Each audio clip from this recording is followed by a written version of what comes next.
आजकल के बच्चे जो है फ्रेंडशिप में बड़े बर्बाद हैं, फ्रेंडों में है।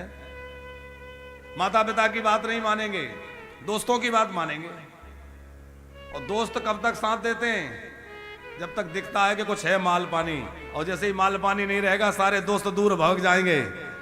संकट की घड़ी आएगी तो कोई साथ नहीं आएगा भैया, लेकिन कोई खड़ा होगा तो तुम्हारे माँ बाप खड़े होंगे। जब कोई जीवन में समस्या आएगी तो माँ बाप पीछा नहीं छोड़े, माँ बाप कभी पीछे नहीं हटेंगे, सारे दोस्त भाग जाएंगे। इसलिए दोस्ती भी करो तो अच्छे लोगों से करो।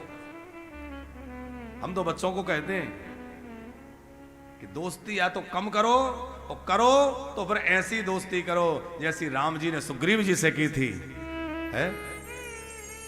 अरे दोस्ती भी हो तो अच्छे लोगों से हो, जो तुम्हें शराब पीना सिखला दें, व्यसनों में फंसा दें। ऐसे दोस्त किस काम के? वो ये गुणनिधि के जितने दोस्त थे ना, मित्र थे, किसी ने साथ नहीं दिया। भूखा मरने लगा, भटकने लगा, जंगल में घूम रहा था। 3 दिन हो गए, कुछ खाने को नहीं मिला। इसने देखा कि जंगल में एक शिव मंदिर है, तो सोचा कि मंदिर में निश्चित कोई प्रसाद, कुछ ना कुछ खाने को मिलेगा। तमाम भक्त उस तरफ जा रहे थे, खूब सामग्री ले लेकर जा रहे थे, तो सोचा कि अवश्य कुछ ना कुछ मिलेगा। ये भी पीछे लग लिया और लोगों ने पूजा की, भगवान शंकर को खूब भोग रखे। संयोग से उस दिन शिवरात्रि थी। वैसे तो उस शिवालय में कोई जाता नहीं था ज्यादा, वो क्योंकि जंगल में था, लेकिन महाशिवरात्रि का पर्व था, इसलिए तमाम भक्त लोग वहां गए हुए थे।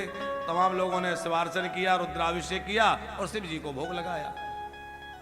ये छुपा हुआ झाड़ियों में देख रहा था, जैसे ये लोग इधर उधर होंगे तो ये भोग लगा हुआ प्रसाद जो है यही पालूंगा तो मेरी भूख मिट जाएगी। भूखा था। रात्रि में जागरण हुआ, कुछ देर तक सब लोग कीर्तन करते रहे, लेकिन जब रात्रि में अर्धरात्रि के बाद तीसरे पहर की पूजा करके लोग सो गए, इसने सोचा कि अब अवसर है, जाके मैं कुछ चुरा लाऊं, खा लूं।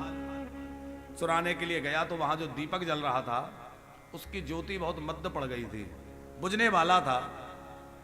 दीपक की बाती आगे बढ़ाना चाहा, लेकिन बाती तो समाप्त होने वाली थी। तो इसने अपने उत्तरीय वस्त्र को फाड़ा। उत्तरीय वस्त्र माने ये तौलिया होती है। उत्तरीय वस्त्र को फाड़ के उसी से बाती बना करके दीपक में लगा दी, दीपक ताकि उजाला हो जाए। अब ये कोई दीपदान तो नहीं कर रहा था, उजाला करने के लिए इसने बाती लगाई अपने कपड़े की। और जैसे ही दीपक की बाती बढ़ाई, वहां से भोजन की सामग्री उठाई, थोड़ा जल्दी जल्दी में कुछ खा भी लिया और लेके भागा। तो लोगों को ठोकर लगी, कोई जाग गया, अरे चोर है चोर है, लोग पीछे लग गए। भूखा तो था ही, भाग रहा था, ठोकर लग के गिरा, सर किसी पत्थर पर पड़ गया और वहीं इसके प्राण निकल गए। मृत्यु हो गई तो यमराज के दूत आए, पकड़ के ले गए। और जैसे ही यमपुरी में पहुंचा तो भगवान शंकर के गण पहुंच गए। शिव जी के गणों ने फटकार लगाई, इसको तुम कैसे ले आए? इसने मरते समय शिव नैवेद्य ग्रहण किया और इसने भगवान शंकर के मंदिर में दीप दान किया है महाशिवरात्रि के अवसर पर।